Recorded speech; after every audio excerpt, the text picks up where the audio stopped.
말씀은 빌립보서 2장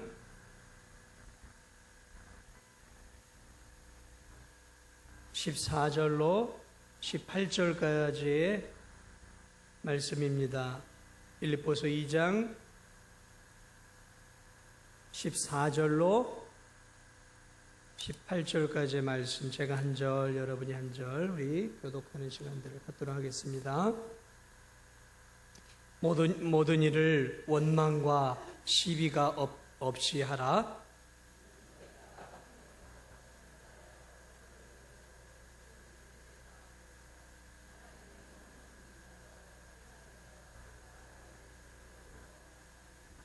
생명의 말씀을 밝혀 나의 다름질이 헛되지 아니하고 수고도 헛되지 아니하므로 그리스도의 날에 내가 자랑할 것이 있게 하려 함이라.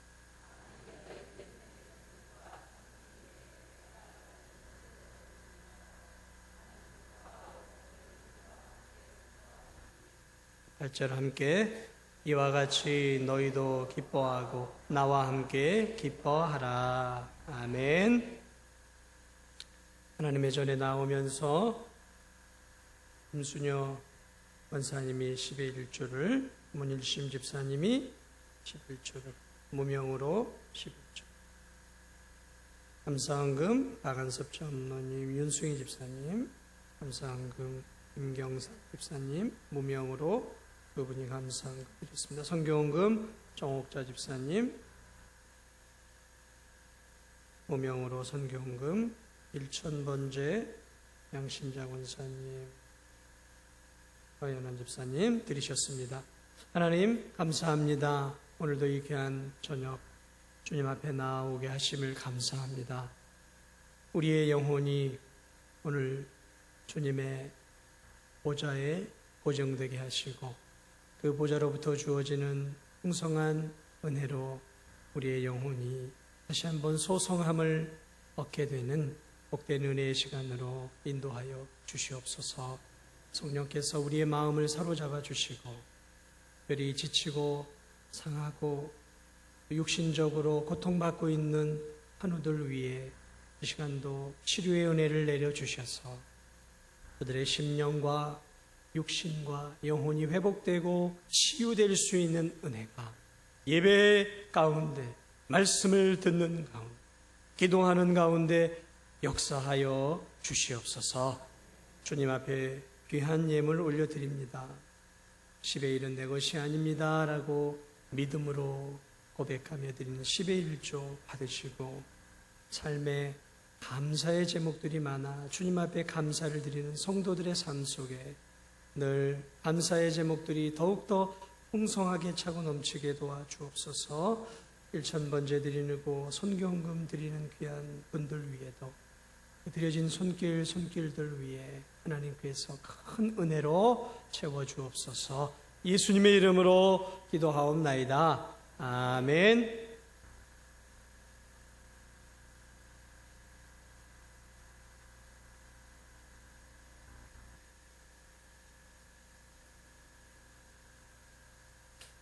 요즘과 같이 교회가, 한국 교회가 이 나라 민족의 신뢰를 잃어버린 때가 없었던 것 같습니다. 최근에 종교 리서치에서 조사한 결과에 의하면 우리나라에 큰 종교 세 가지가 있죠. 기독교가 있고 또 천주교가 있고 불교가 있습니다. 그런데 가장 신뢰를 많이 받는 종교가 어딘지 아세요? 어디요? 네, 천주교예요. 천주교가 그 다음에가 어딜까요? 기독교입니까? 아니요. 불교예요. 불교가 약진을 해서 지금 기독교의 누려왔던 것들을 다 빼앗아가고 지금 이 국민들의 신뢰를 받는 두 번째가 불교가 되었어요. 그리고 세 번째가 어딜까요? 네, 개독교입니다. 개독교. 기독교가 아니라 뭐라고요? 왜 이렇게 실추를 했을까요?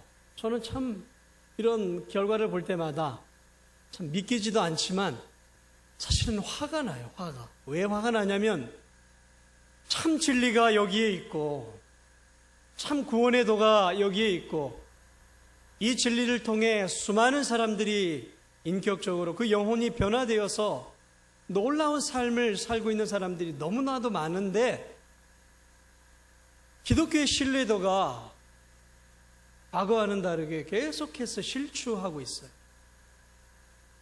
요즘 성경에 말씀하고 있는 맛을 잃은 소금이 요즘은 막 가슴에 절절히 와닿아요. 우리 기독교가, 교회가 맛을 잃은 소금이 되었구나. 어렸을 때, 청소년 때는 이 말씀이 먼 남의 나라 이야기이고 다른 사람 이야기인 줄 알았는데 요즘은 이 길에 던져져 사람의 발 피우는 이 맛을 잃은 소금이 너무나 가슴에 와닿는 거예요. 남의 얘기가 아니라 우리 교회의 얘기고 우리 기독교의 이야기란 말이죠. 이런 세월을 통해서 정말 되먹지 못한 한 목사의 그 발언으로 인해서 기독교 자체가 비하가 되고 추락이 되는 모습들을 보면 너무 화가 나는 거죠. 안 그런 목회자들이 대부분이고 진실한 성도들이 더 많은데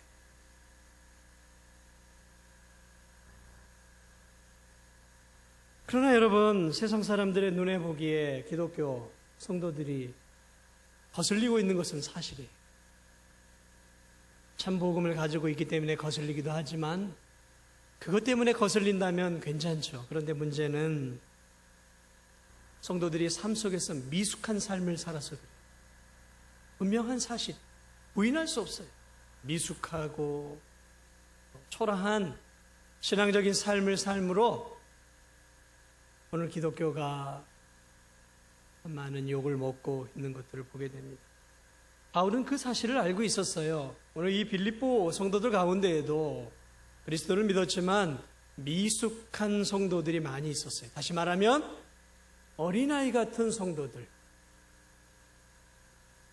그런 성도들이 있었기 때문에 바울이 오늘 지금 우리가 읽은 이 본문을 통해서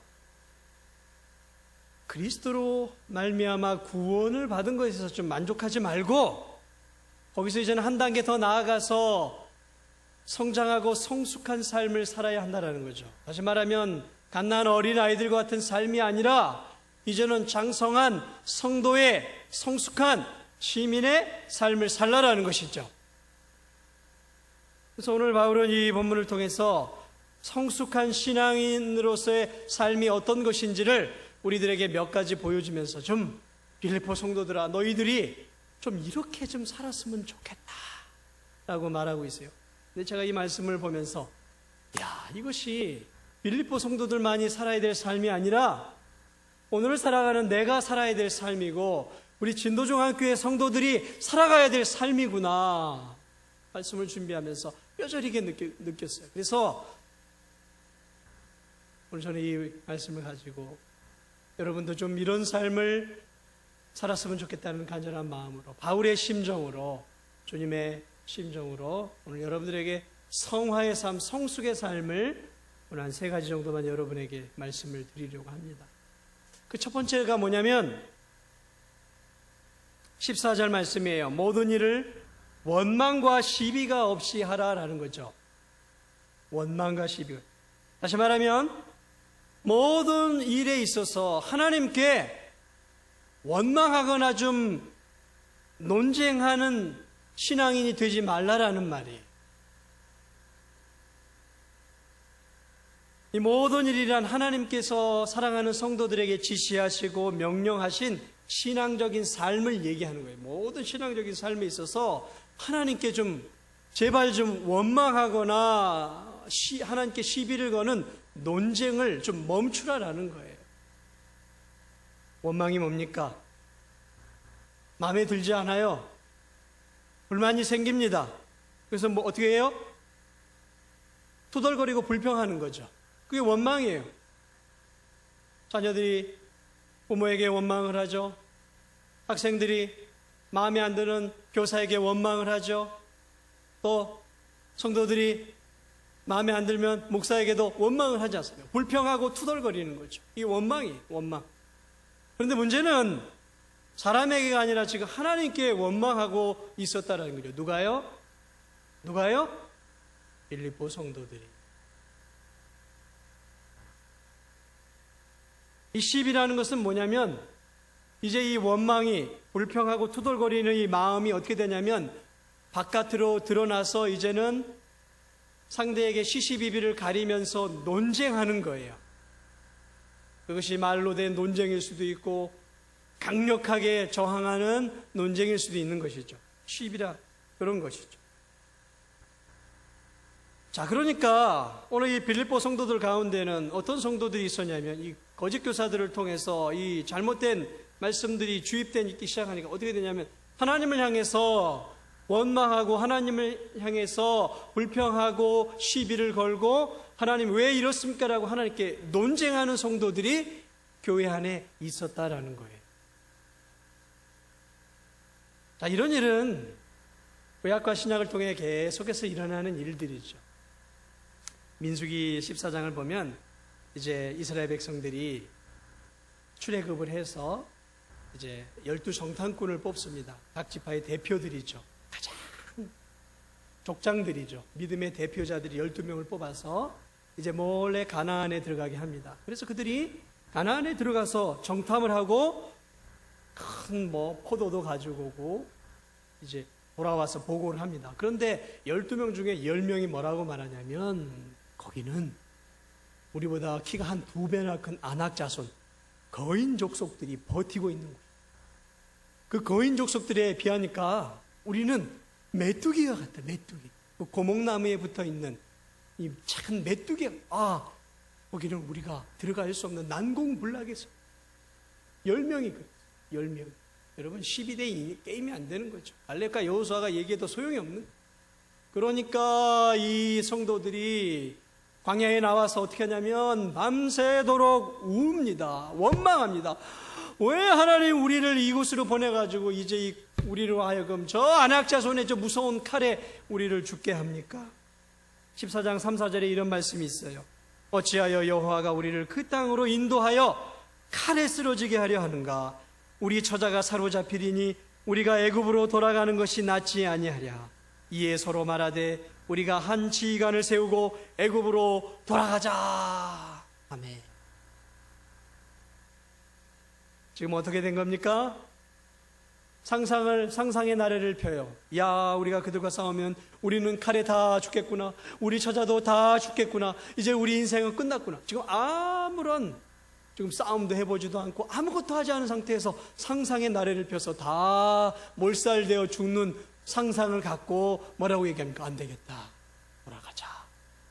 종살이 했던 애굽이 좋다고 돌아가자라고요. 안악자손이 있는 것으로 자신들을 인도했다고 지금 하나님께 불평합니다. 한 걸음 더 나아가 이제 하나님을 의심하며 하나님께 시시비비를 따지고 있어요. 하나님의 뜻에 거슬려 이제는 우리는 하나님 말씀대로 하지 않고 애굽으로 돌아가겠습니다라고 하나님께 지금 논쟁하고 하나님 앞에 지금 대들고 있는 것이죠. 민수기 21장에도 보면 이스라엘 백성이 광야의 험한 길로 들어서게 되었어요. 에돔 족속이 받아주질 않으니까 이 광야 쪽으로, 사막 쪽을 돌아서 가게 됩니다. 21장 6절에 보면 백성이 하나님과 모세를 원망하며 이렇게 얘기합니다. 어찌하여 우리를 애굽에서 인도해내어 죽게 하는가? 애굽에서 인도해내어 죽게 하는가? 이곳에는 먹을 것도 없고 물도 없도다. 우리 음식이 이 하찮은 음식을 싫어하노라 하면서 하나님이 내려주신 만나를 하찮은 음식으로, 처음에는 와, 웬 이런 복인가? 웬 이것이 무엇인가 하고 너무 감사했던 그 만나를 하찮은 음식으로 평가절하하고 어떻게 합니까? 지금 하나님과 모세를 향해서 원망하고 있어요. 불평하고 있어요. 그리고 하나님을 향해 논쟁합니다. 하나님, 왜 우리를 인도해내서 여기서 죽게 하는 것입니까? 참 무섭지 않습니까, 여러분? 논쟁한다는 건 대단히 무서운 일이에요. 사람과 사람 사이에도요, 어떤 문제를 가지고 첨예하게 대립을 하는 것은 대단히 감정이 상하는 일이고, 그것은 잘못하면 이제 한평생 돌아서게 할 수도 있는 일이 될 수도 있지 않습니까? 하나님을 지금 대적해서 하나님의 하시는 일에 시시비비를 따지고 있는 거죠. 자기들의 이성과 상식과 판단으로 하나님을 저울질하고 하나님의 행하시는 일에 대해서 판단해 볼 때 하나님이 하는 것은 지금 잘못이다라는 것이죠. 자, 그러니까 어떻습니까? 지금 이것은 패역한 모습인 것이죠. 이것은 부패한, 신앙적으로 타락한 모습이죠. 자, 모든 일에 하나님께 원망하거나 논쟁하는 것은 오늘 바울이 뭐라고 말하고 있는 거니까 이것은 성숙한 신앙의 모습이 아니다라는 것이죠. 자, 마태복음 20장에도 포도원의 품꾼들 비유가 나오는데 거기서 포도원 주인이 이른 새벽에 사람들을 불러드립니다. 내가 얼마를 줄 테니까 들어와서 일합시오. 그리고 계속해서 불러드리는데 이제 1시간 남겨놓고 또 들어오면서 얼마 줄 테니까 일합시오. 열심히 일을 했어요. 1시간 일한 사람도 있고 하루 종일 일한 사람도 있어요. 그런데 가만히 보니까 주인이 1시간 일한 사람들에게도 10만 원을 줬단 말이에요. 그러니까 이제 하루 종일 일한 사람, 1시간 일한 사람 10만 원 줬으니까 나는 한 9시간 일했으니까 한 90만 원? 아니면 한 50만 원 주겠지 했는데 웬걸요 10만 원을 포도원 주인이 딱 줍니다. 그러니까 이 품꾼들이 열이 확 받아올랐어요. 아니 왜 이렇게 똑같이 주는 겁니까? 하고 포도원 주인에게 따지기 시작합니다. 이제 포도원 주인이 뭐라고 말합니까? 네가 나하고 계약할 때 10만 원 아니었더냐? 라고 말을 하죠. 자, 이 비유는 깊은 비유가 있지만 이 비유에서 어쨌든 여기서 비유에 나와 있는 포도원 주인은 하나님 아버지를 의미하고 오늘 이 포도원 품꾼들은 구원받은 백성들을 상징을 해요. 자, 그러니까 구원받은 지금 백성이 지금 하나님 아버지에게 늦게 구원을 받은 사람들을 향해서 불평하고 원망하고 있는 거죠. 왜 하나님, 내가 이렇게 일찍 와서 하나님께 봉사하고 섬기고 했는데 왜 이제 20년 나보다 늦게 온 사람에게 똑같은 복을 주고 도리어 더 나은 삶의 은혜를 주십니까? 하고 원망하고 있는 모습인 것이죠. 여러분 그렇지 않습니까? 혹시 여러분 가운데 나보다 좀 신앙생활 좀 못하고 11조도 좀 잘 안 하고 주일 성수도 잘 못하고 때로는 새벽기도도 잘 못 나오는 성도들인데 내가 사는 것보다 더 잘 사는 것 같고 하나님이 더 많은 복을 주실 때 여러분 마음이 어떠세요? 나는 더 막 고난이 다가오고 인생의 어려움이 닥칠 때 나보다 믿음이 연약한 성도들은 승승장구하는 것 같고 고속도로로 그의 삶이 확 열린 것처럼 시온의 대로가 확 열려 있는 것 같은데 나는 자꾸 가시밭길이고 험난한 길일 때 여러분 마음이 어떠세요? 좋으시던가요? 아니면 불평이 나오시던가요? 왜 대답이 없으세요? 왜 대답을 못 하시는 겁니까? 그 불평과 불만이 뭐예요? 이 불평과 불만이 어디서부터 오는 거예요? 나로부터 시작하는 거예요. 내가 하나님을 잣대로 보는 거죠. 하나님이 나를 하나님의 잣대로 보는 게 아니라 내가 하나님을 내 판단과 기준의 잣대로 보고 측정하는 거예요. 그러면서 어떻게 결정을 하는 거예요? 하나님 이건 잘못됐어요. 내 상식과 내 생각과 내 이성과 내 믿음으로 볼 때 하나님은 지금 실수하고 있는 것입니다. 왜 이런 일을 하는 것이죠? 이런 일들은 신구약을 막론하고 계속 나와요. 신구약만이 아니라 우리 진도중앙교회 성도들 안에도 분명히 있습니다. 왜요? 다른 교회도 있는 거 봤으니까 제가. 역사상 교회들마다 다 있어 왔습니다. 우리 교회도 있을 거예요. 그런데 감사한 것, 오늘 우리 교회에 나오신 이 수요일날 나오시는 분들은 알짜배기 성도님들밖에 없으니까 오늘 여기에는 안 계시리라 믿지만 그러나 알아두셔야 돼요.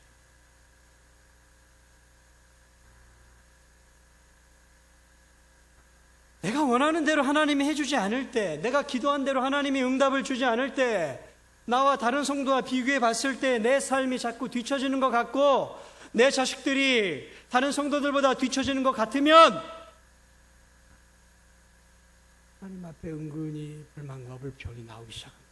하나님 왜 그렇죠?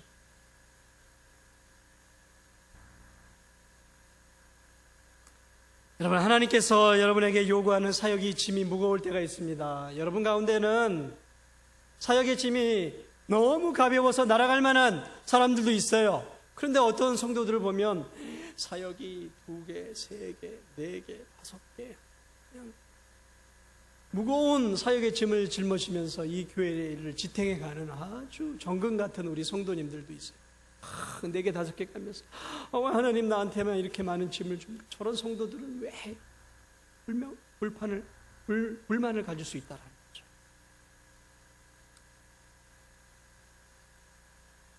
하나님께 따지고 싶을 때가 있어요. 저도 있습니다. 하나님께 원망하고 싶을 때가 있어요. 저도 있습니다. 인간적으로, 내 상식으로, 내가 알고 있는 믿음으로 도저히 이해할 수 없는 일이 일어날 때 하나님 왜 이렇지요? 라고 하나님 앞에 질문을 던질 때가 있어요. 그러나 여러분, 오늘 바울이 우리에게 말하고 있는 것이 무엇입니까? 그러한 것이 있을 수 있지만 우리는 하나님 앞에 모든 일에 있어서 불평하거나 하나님을 향해 시시비비를 따지며 논쟁해서는 안 된다라는 것입니다. 성숙한 그리스도인들은 어떤 환경 속에서도 하나님의 주권을 인정하는 거예요. 하나님의 깊은 뜻을 다 알지 못하지만, 그러나 하나님이 하시는 일은 내가 보기에는 불의한 것 같고, 내가 보기에는 옳지 못한 것 같고, 내가 보기에는 불공평한 것처럼 보인다 할지라도 그것은 내 생각이고 그것은 내 상식이지 하나님의 그 거룩하시고 위대하시고 기쁘신 뜻에 바라볼 때는 분명히 더 깊은 뜻이 있을 거야 라고 믿고 불평하지 않고 원망하지 않고 논쟁하지 않는 것이 그리스도인의 참된 성숙의 하나의 표지임을 여러분이 이 저녁에 꼭 잊지 마시기 바랍니다. 그럼 어떻게 해야 할까요? 감사해야 하는 거죠. 어떤 환경 속에서 범사에 감사하라. 이는 너희를 향하신 하나님의 뜻이니라. 원망과 시시비비와 논쟁을 하는 것이 아니라면 결국 바울이 말하고 싶었던 건 뭐예요? 감사하라라는 거죠. 어떤 환경 속에서도 하나님의 주권과 하나님이 나를 향한 그 분명한 깊은 뜻이 있음을 신뢰하면서 감사하는 것이죠. 그리고 또 하나가 있다면 어떤 환경 속에서도 하나님을 찬양하는 것이죠. 호흡이 있는 자마다 여호와를 찬양할지어다. 호흡이 있다면, 생명이 있다면 우리가 해야 할 일은 찬양하는 일이다라는 것입니다. 호흡이 있다면 뭐 하라고요? 불평하라고요? 호흡이 있으니까 원망하라고요? 호흡이 있으니까 하나님께 시시비비를 따지고 논쟁하고 논리적으로 대드시겠습니까? 여러분의 이성이 그렇게 확실해요? 여러분이 그렇게 상식적이고 사리분별이 대단하신 분입니까? 그래서 하나님과 논쟁해서 이길 만한 자신이 있으세요? 그렇게 깨끗하고 거룩한 삶을 살았습니까? 그렇게 하나님의 깊은 뜻을 알 수 있어요? 모르잖아요. 우린 모르잖아요. 하나님은 다 아시잖아요. 그러니까 여러분 화가 날 수도 있겠죠. 때로는 하나님 앞에 따지고 싶은 마음도 있고 하나님 앞에서 울며 부르짖고 싶은 마음도 있겠죠. 그러나 요셉이 그 어려운 고통 속에서도 하나님을 원망하지 않았던 거죠. 욥이 그 고난과 시련 속에서도 주신 자도 여호와시요 취하신 자도 여호와시요 여호와의 이름이 찬양을 받으실지어다 고백했던 것처럼 그 모든 나의 삶 속에서 찬양과 감사를 올려드리는 것이야말로 성숙한 성도의 중요한 표지임을 오늘 이 밤에 여러분 꼭 가슴에 새기시고 삶 속에서 꼭 실천하시기 바랍니다. 또 하나 바울이 성숙한 삶의 표지를 우리에게 말씀해주고 있는데 그것이 무엇이냐면 15절 말씀 보면 이런 말씀이 있습니다. 이는 너희가 흠이 없고 순전하여. 무슨 말이냐면 그리스도인의 성숙의 또 하나의 표지는 흠이 없고 순전하게 사는 삶이에요. 사실 여기에서 우리가 세상 사람들한테 많은 욕을 먹어요. 이 부분에서. 흠이 없다라는 말은 쉬운 비유로 들면 도자기가 있다면 고가의 도자기는 어떻습니까? 물론 질이 좋아야 하지만 흠이 하나라도 있으면 어떻게 됩니까? 그거는 싸구려 도자기가 되는 거예요. 수억짜리 도자기도 흠이 하나만 생기면 싸구려가 돼요. 아무리 수천만 원짜리 고가의 옷이라도요, 뭐 흠이 있으면은 어떻게 되겠습니까? 덤핑 처리가 되는 거예요. 성도도 마찬가지입니다. 오늘 하나님이 말씀하고 있는 흠이 없는 상태라는 이건 무슨 뜻이냐면 타인들이 세상 사람들이 우리들을 바라볼 때 좀 도덕적으로나 윤리적으로 그리고 상식적으로 좀 흠이 보이지 않는 상태를 가리키고 있는 거예요. 다시 말하면 다른 성도들이나 다른 여러분 주변의 사람들이 여러분을 볼 때 여러분의 말, 여러분의 하는 행동들을 바라볼 때 특별하게 흠을 잡을 만한 것이 없어야 한다라는 것이죠.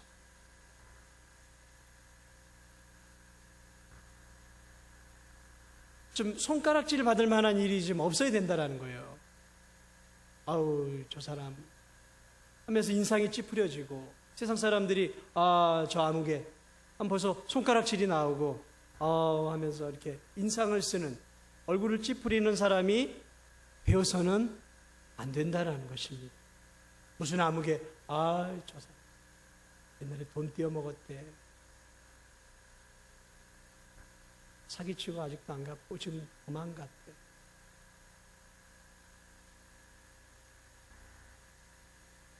여러분 그리스도인들은요 좀 상식적인 삶을 살아야 합니다.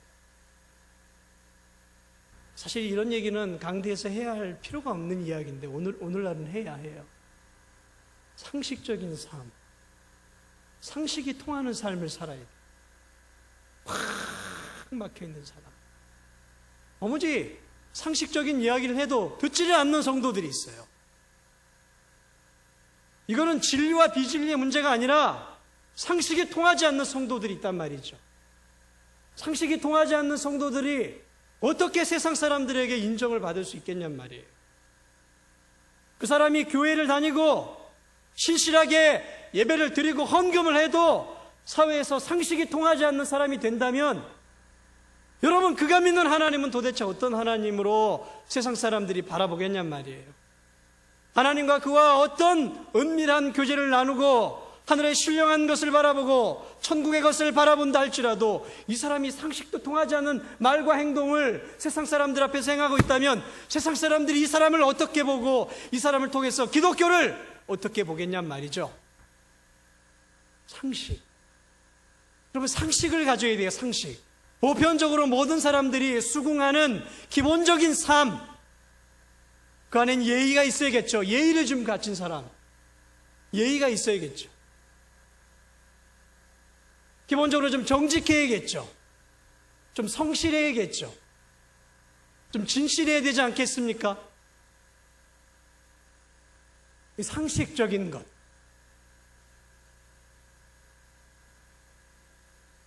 오늘날 손가락질 받는 이유가 뭐예요? 세상 사람들이 복음의 진리를 놓고 이 진리가 아니다라고 우리에게 뭐라고 합니까 지금? 아니잖아요. 우리의 삶의 문제를 가지고 건드리고 있는 거 아니에요. 당신이 왜 그렇게 사냐라는 거죠. 교회를 다니고 예수님 믿는다고 하면서 왜 거짓말하고 왜 사기치고 왜 여기서 이 말하고 저기 가서 저 말하고 왜 표리부동한 삶을 사느냐라는 거 아니에요. 왜 다른 사람은 500원 받는데 당신은 2,000원, 3,000원을 받냐라는 거 아니에요.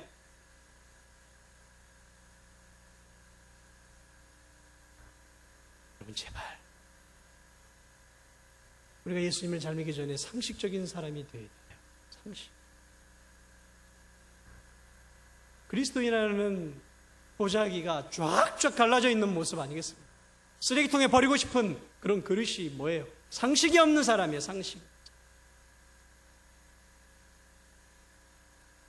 그래서 내 유익, 내 편의, 그래서 내가 좀 돈 좀 더 잘 벌고 내게 좀 더 유익만 된다면 쉽게 의리를 버리고 쉽게 세상을 향해 달려가는 성도들.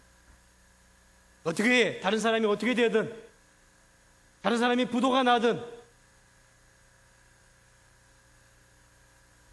나만 살면 되는 거예요. 그런 그리스도인들이 있어. 오늘날 기독교 안티 세력이 너무 지나칩니다. 심해요.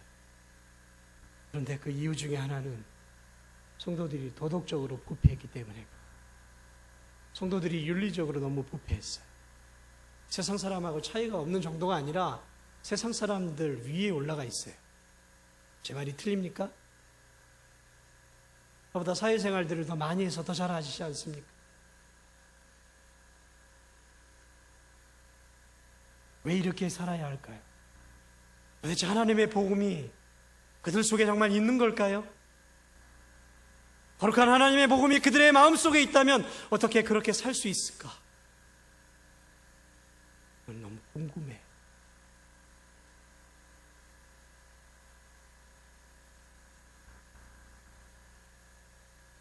교인들이 행사가 많잖아요.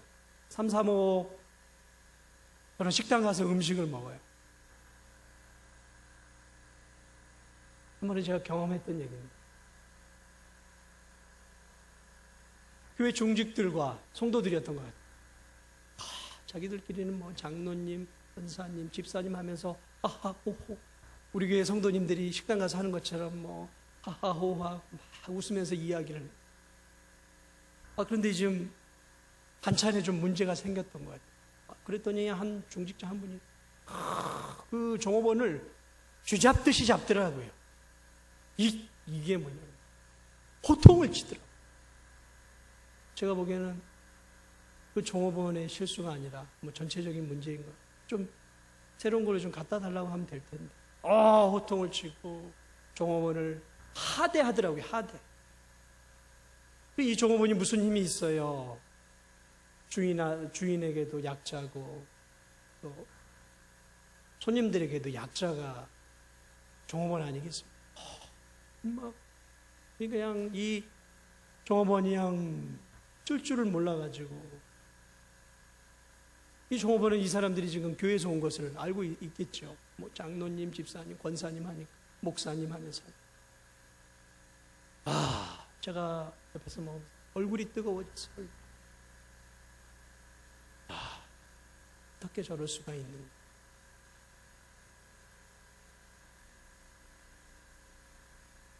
삶의 변화. 우리가 왜 말씀을 지금 들어야 할까요? 왜 우리가 말씀을 배워야 할까요? 그저 우리 머리만 키우기 위해서일까요? 그러려고요?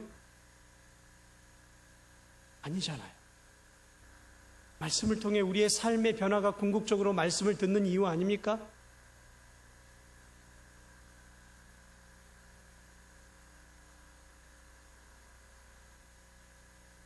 그 종업원이 과연 무슨 생각을 했을까? 저는 그게 두려웠어요. 속으로 저 개독교인들 하지 않았을까 하는 두려움이 생겼어요.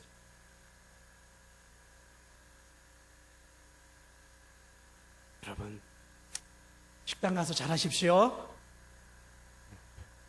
어디서든 믿지 않는 사람들 앞에서 그리스도인다운 삶의 흔적과 삶의 향기가 나타나야죠. 나타나야죠.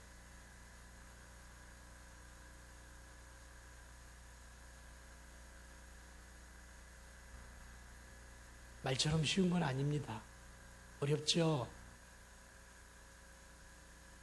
그러나 어렵다고 그 길을 포기할 수는 없는 거 아니겠습니까? 거기는 우리가 걸어가야 할 길이.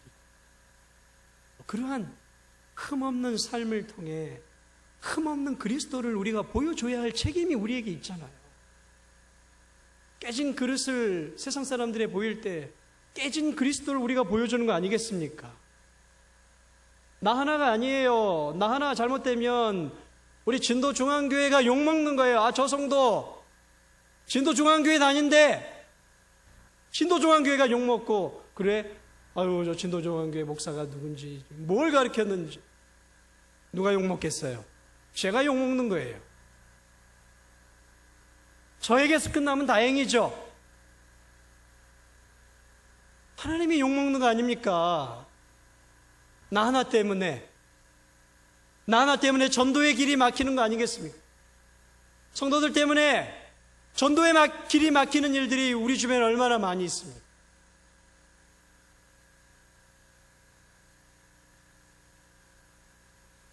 예전에 교회에서 안 나오는 성도에게 그랬어요.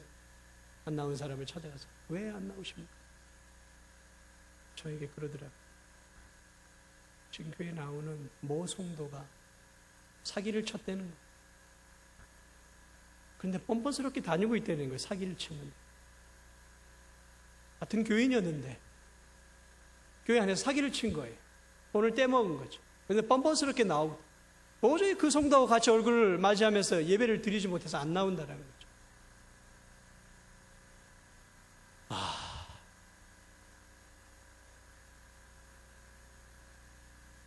사기를 치고도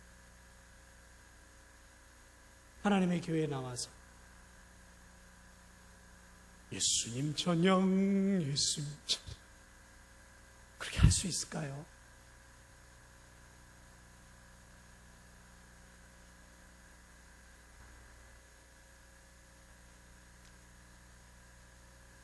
흠이 없는 삶. 아무쪼록 여러분 좀 완벽할 수는 없지만 세상 사람들 보기에 좀 말과 행실에 있어서 요즘 흠이 없는 삶을 살기 위해 노력할 수 있는 진도중앙교회 성도님들이 되시길 원합니다. 흠이 없고 또 뭐라고 말하고 있습니까? 순전하게. 순전하다라는 건 뭐냐면 내면의 깨끗함을 얘기합니다. 겉으로 드러나는 것은 흠을 얘기하는 거지만 안으로의 깨끗함은 뭘 얘기하냐면 순전함을 얘기하고 있어요. 그러니까 바울은 겉으로만 그럴 게 아니라 이제 안에 내면, 이 내면도 순결해야 한다라는 거죠. 이 말은 무슨 말이냐면 너의 마음이 죄로부터 좀 멀어져 있는 상태에 있어야 한다는 것이죠. 세상 사람들은 어떻습니까? 그 마음과 죄악이 엉켜있는 삶이란 말이죠. 우리가 그랬지 않습니까? 그냥 죄 짓고 살아가는 삶이에요.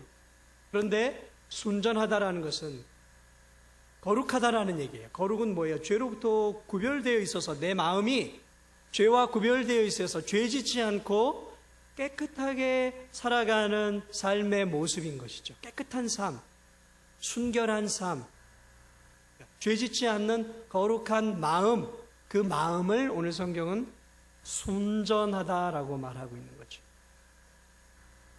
우리가 예전에는 죄로 얼룩지고 죄로 물들어 있은 삶이었다면 그리스도를 믿음으로 하나님께서 보배 피로 우리의 죄를 씻어준 그 이후부터는 이제 우리가 우리의 마음을 죄로부터 늘 지켜야 한다라는 것이죠.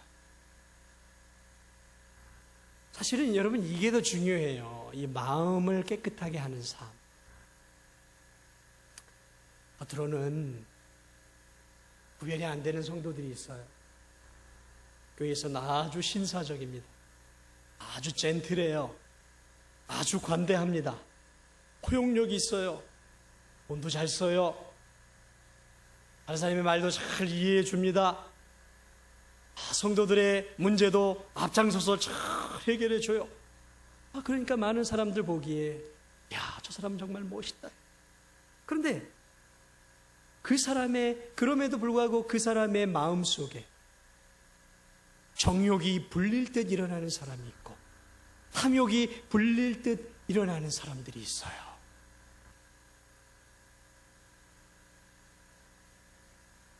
그래서 예수님은 이렇게 얘기를 합니다. 마태복음 5장에 보면 예수님은 마음의 순결을 강조해요.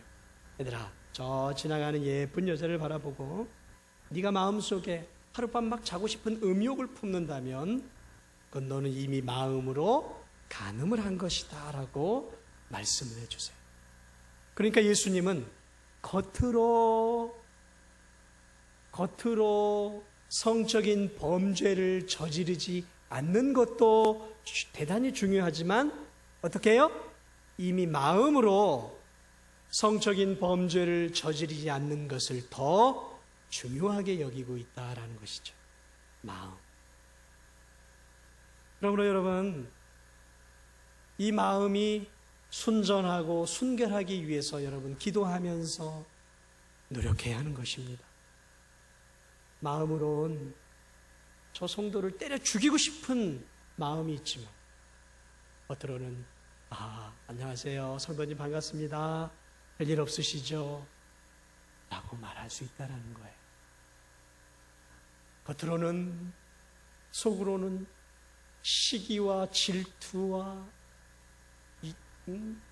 그런 것으로 인해서 막 뜨거운데 겉으로는 함께 선교회에서 구역에서 밥 먹고 커피 마시고 하하호호 웃을 수 있다는 거예요. 그렇게 이중적으로 사는 삶이 뭐예요? 바리새인의 삶이 아니겠습니까? 그래서 예수님은 그 바리새인들, 겉으로는 경건한 척, 겉으로는 하나님께 예배를 잘 드리고 기도하는 사람인 것처럼 아무 데나 길에서 막 길모퉁이 사람 많이 지나는 데서 손을 들고 기도 많이 하나 보다 저 바리새인. 작은 거 별 볼 일 없는 것까지 그냥 무슨 참깨 씨 요만큼 가지고도 11조를 내고 뭐 별거 아닌 거 가지고 11조 내면서 막 티내고, 그래놓고 어떻게 해요? 과부의 재산을 다 가로챈다고 예수님이 말씀. 그들을 향해 뭐라고 말합니까? 회칠한 무덤이라 그랬어요. 회칠한 무덤이 뭐예요? 무덤 안은 썩어서 지금 시체 뼈다귀가 지금 뒹굴어가고 있는 험악한 곳이. 그런데 어떻게 했습니까? 예쁘게 회를 칠해놨단 말이죠. 예쁘게 칠해놨어요. 겉보기에는 멋져 보인다는 거죠. 그러나 속은 어떻습니까? 음란하고 탐욕이 가득한 우상숭배와 세상을 사랑하는 마음이 가득할 수 있다는 것이죠. 표리부동한 삶이 되어서는 안 된다는 것이죠. 오늘 바울이 그리스도인들에게 요구하는 것은 외적으로도 흠이 없는 삶을 살아야 하지만 내적으로도 깨끗하고 정결한 삶을 살아야 할 것을 말하고 있습니다. 내가 거룩하니 너희도 거룩하라. 여러분의 삶은 어떻습니까? 표리부동한 삶입니까? 겉과 속이 좀 다른 삶입니까? 아니면 겉과 속이 똑같은 삶입니까? 아무쪼록 저는 우리 진도중앙교회 성도님들은 오늘 이 세상 사람들 보기에도 겉보기에도 흠이 없고 우리의 마음을 관찰하고 계시는 하나님 앞에 보시기에도 흠이 없는 그런 성도님들이 되시길 바랍니다. 오늘 바울이 또 하나 말하고 있는 마지막 것은 뭐냐면 16절에 나와 있어요. 생명의 말씀을 밝혀 나의 다름질이 헛되지 아니하고. 참된 성숙한 성도는 생명의 말씀을 밝히며 세상에서 생명의 말씀을 밝히며 사는 삶의 모습이다라는 것이죠. 밝힌다는 것은 뭐예요? 드러낸다라는 거예요. 세상 사람들에게 제시한다라는 거죠. 마치 생명보험을 판매하는 그런 어떤 보험 판매하시는 분들이 이 보험은 이러이러한 약관이 있고 보험을 들게 되면 이러이러한 혜택을 받게 됩니다. 그러나 당신이 이러한 혜택을 받기 위해서는 지금부터 몇십 년 동안 매월 3만 원 정도는 여기에다가 집어넣어야 합니다. 그런 수고를 해야 합니다. 그러나 그런 수고를 하게 된다면 그 수고를 하는 그 순간부터 죽을 때까지 당신은 어떤 사고, 어떤 암, 어떤 괴로움이 있더라도 이러한 혜택을 우리 회사로부터 받을 수 있습니다. 여기 제시해 주는 거죠. 복음을 제시한다는 이거예요. 참된 그리스도인은 어떻게 된다고요? 세상 사람들 앞에 예수 그리스도를 제시할 수 있어야 된다는 거예요. 여러분이 어떤 죄인인지를, 그들이 어떤 죄인인지를, 그리고 이 예수 그리스도를 믿게 될 때 어떤 역사가 일어나는지, 그러나 예수 그리스도를 믿게 될 때 어떤 삶을 감당해야 할지를 얘기해 줄 수 있어요. 오늘날 전도 가운데 많은 부분에서 지금 잘못된 부분 가운데 하나가 뭐냐면, 그리스도를 믿게 될 때 복을 받고 축복을 받고 행복해지고 건강해지고 만사형통하고 온갖 복을 받는다고 가르치고 있어요. 맞는 부분도 있습니다. 그러나 무슨 만병통치약을 파는 그런 길거리 그 약장사처럼 그렇게 복음을 전해서는 안 돼요, 여러분. 예수 그리스도를 믿게 될 때는 따라야 할 대가가 있는 거예요. 그런데 그 대가에 대해서는 우리가 침묵할 때가 많아요. 예수 그리스도를 믿게 되었을 때 주어지는 놀라운 혜택만 얘기를 했지, 예수 그리스도를 믿게 될 때 정작 우리가 이 험한 세상을 살면서 그리스도를 따라가는 삶을 살아갈 때 우리가 당해야 될 마음의 아픔과 그리스도를 섬기고 따라가게 될 때 세상 사람들로부터 주어진 어려운 시험과 환난과 어려움들에 대한 부분들에 대해서는 싹 빼먹어버려요. 그리스도를 따라갈 때는 자기 십자가를 져야 하는 거예요. 자기를 부인하는. 그거 뭐예요? 내가 져야 할 대가란 말이죠. 종신보험을 통해서 내가 얻으려고 하면 내가 월 3만 원이든 5만 원이든 20만 원이든 대가를 지불해야 하는 거예요, 이 땅에서. 복음도 마찬가지예요, 복음도. 생명의 말씀을 밝히 증거하는 삶. 여러분, 이 삶은 대가를 지불하는 삶 아니겠습니까? 집안에 틀어박혀서 영화를 보고 TV를 보고 냉장고에서 맛있는 음식을 꺼내 먹고 낮잠을 자고 보고 싶은 TV 프로그램을 보는 것, 그것처럼 쉬운 게 어디 있어요. 그러나 이 더운 여름에 옷을 입고 준비를 하고 모자를 쓰고 이 땡볕에 나오고 또 믿지 않는 사람들을 찾아가고 정말 복음에 대한 거부감을 가지고 있는 사람들에게 찾아가서 하나님의 복음을 전하는 삶은 수치를 당할 수도 있고 거부를 당할 수도 있고 미움을 받을 수도 있고 욕을 먹을 수도 있고 내가 지금까지 쌓아놓았던 내 커리어에 대해서 흠집이 생길 수도 있단 말이죠. 그러나 그러함에도 불구하고 내 귀한 시간을 쪼개고 내 물질을 쪼개고 내 자존심을 버리고 밖으로 나와서 사람들에게 복음을 전하는 삶이야말로 성숙한 그리스도인의 삶의 모습이다라는 것입니다. 여러분, 그렇게 살고 있습니까? 아니면 여러분 복음을 좀 부끄러워하세요? 내가 예수님 믿고 진도중앙교회 성도가 되었다는 사실이 좀 부끄럽습니까? 어디 가서 예수님 믿으십니까 하면 우물쭈물 하시는 성도들은 없으세요? 어디 가서 식당 가서 밥을 먹을 때에도 기도하지 않고 그냥 막 눈 뚝 뜨고 그냥 아멘 하고 먹는 분 없으세요? 당당하게 식당에서도 눈을 감고 손을 모으고 하늘의 하나님 앞에 감사 기도하고 먹을 수 있어야 되는 거 아니겠습니까? 어디에 있든지 간에 내가 예수 그리스도를 믿는 그리스도인임을 자랑할 수 있어야 되는 거 아니겠어요? 복음이 자랑할 건덕지가 없어요? 여러분의 삶에 복음이 자랑할 만한 아무것도 없습니까? 그렇다면 여러분이 받고 있는 복음은 뭔가가 문제가 있는 거예요. 바울은 내가 이 복음을 부끄러워하지 아니하노니 이 복음은 모든 믿는 자에게 구원을 주시는 하나님의 능력이라 그랬어요. 능력. 바울은 그 능력을 체험했어요. 사람을 바꾸고 사람을 지옥에서 천국으로 옮기는 이 복음의 능력을 경험했고 이 복음의 능력을 보았고 이 복음의 능력을 전함으로 이 복음의 능력들이 역사하는 것을 보았어요. 그러므로 바울은 어느 곳에 있든지 복음을 부끄러워하지 않았고 그는 심지어 감옥에서조차도 죄수인 모양에서도 뭐라고 얘기했습니까? 내가 이 결박된 것 외에는 당신도 나와 같이 되기를 원합니다라고 자신 있게 말할 수 있었어요. 내가 이 결박된 죄수 이건 외에는 당신이 다 나와 같이 되기를 원합니다. 얼마나 놀라운 사람이었습니까? 얼마나 놀랍게 복음을 확신하고 있었고 복음에 가득 찬 사람이었습니까? 우리가 그럴 수 있으면 얼마나 좋겠습니까? 여러분, 복음을 자랑하고 계십니까? 복음을 증거하고 계세요? 아니면 복음을 부끄러워하고 있습니까?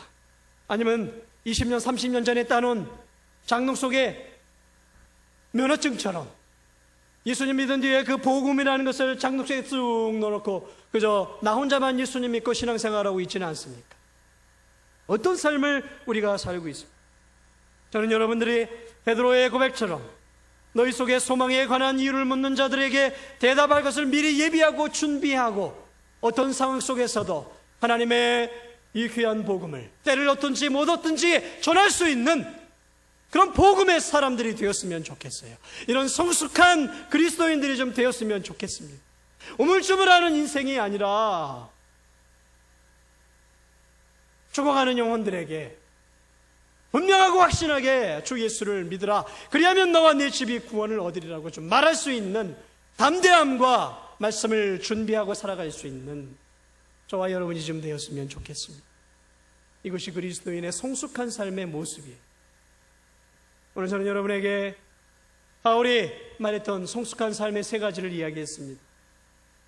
어떠한 어려움과 어떠한 환난과 어떠한 시련과 역경이 내게 오더라도 하나님을 원망하지 않고 하나님 왜 나에게 이렇습니까? 라고 시시비비를 하나님께 따지지 않고 원망하지 않고 논쟁하지 않고, 바울이 저 빌립보 감옥 속에서 복음을 전하다가 감옥에 들어왔을 때에도 하나님 왜 내가 복음을 전하는데 이런 감옥에 왔습니까? 라고 원망한 것이 아니라 그 빌립보 감옥 속에서 바울과 실라가 착고에 차인 채 그 어두움 속에서 하늘의 하나님을 향해 기도하고 찬양했을 때 놀라운 빌립보 감옥의 문이 놀랍게 열렸던 것처럼 여러분이 어떤 상황 속에서도 찬양과 감사를 잃지 않는 성도들이 되었으면 좋겠습니다. 금이 없고 순전한 삶, 도무지 이 세상 사람들이 여러분들을 볼 때 먼지 하나 털어 나올 것 같지 않은 깨끗한 말, 깨끗한 언행, 깨끗한 행동, 정직하고 진실하고 신실하고 예의 바른 그러한 성도들이 좀 되었으면 좋겠습니다. 그리고 하나님 앞에 흠이 없는 순결한 죄로부터 멀리한 깨끗한 양심을 가졌으면 좋겠고, 어떤 환경 속에서도 하나님의 복음을 전할 수 있는 그런 여러분들이 되었으면 좋겠습니다. 그런 은혜가 저에게도 좀 임했으면 좋겠고, 오늘 이 수요일에 나온 여러분의 삶 속에도 임해서 여러분, 우리가 이 시대에 좀 미숙한 그리스도인이 아니라 좀 성숙한 그리스도인, 세상 사람들 앞에 저런 그리스도인들도 있구나, 저런 그리스도인들도 있구나 좀 보여줄 수 있는 우리 진도중앙교회 성도님들이 되었으면 좋겠습니다.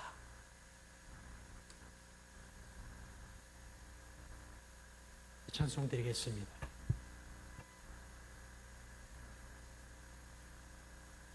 421장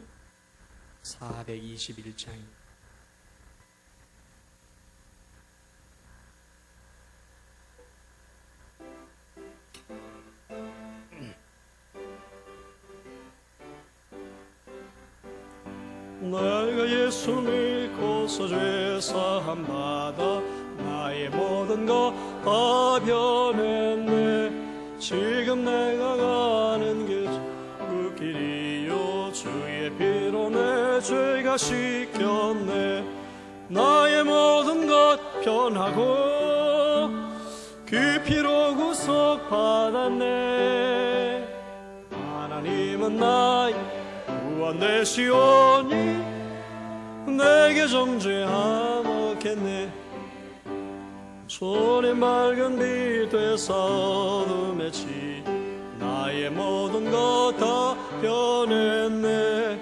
지금 내가 주 앞에 온전케 됨 주의 공로를 의지함일세. 나의 모든 것 변하고 그 피로 구속받았네. 하나님은 나의 구원 되시오니 내게 정죄하먹겠네. 내게 내게 성령이 임하고 계신 사랑 나의 맘에 가득 채우며 모든 공포 내게서 물리치신 내 맘 항상 주 안에 있네. 나의 모든 것 변하고 그 피로 구속받았네. 하나님은 나의 구원 되시오니 내게 정죄함 없겠네. 우리 1절부터 다시 한번 하겠습니다. 내가 예수 믿고서 죄사함 받 나의 모든 것 다 변했네.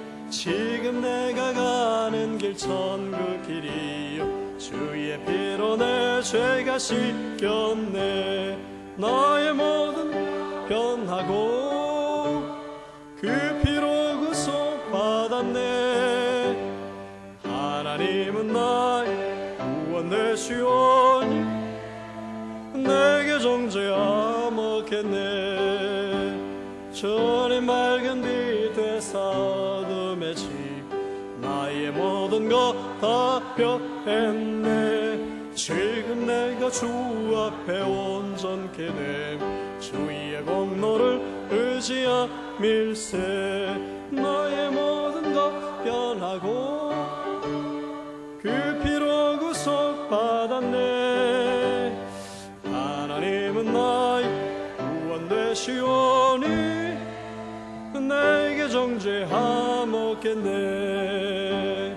내게 성령이 임하고 계신 사 나의 맘에 가득 채우며 모든 공포 내게서 물리치신 내 맘 항상 주 안에 있도록 나의 모든 것 변하고 그 피로 구속받았네. 하나님은 나의 구원 되시오니 내게 정죄함 없겠네. 축도합니다. 이제는 우리 주 예수 그리스도의 은혜와 하나님의 넓고 큰 사랑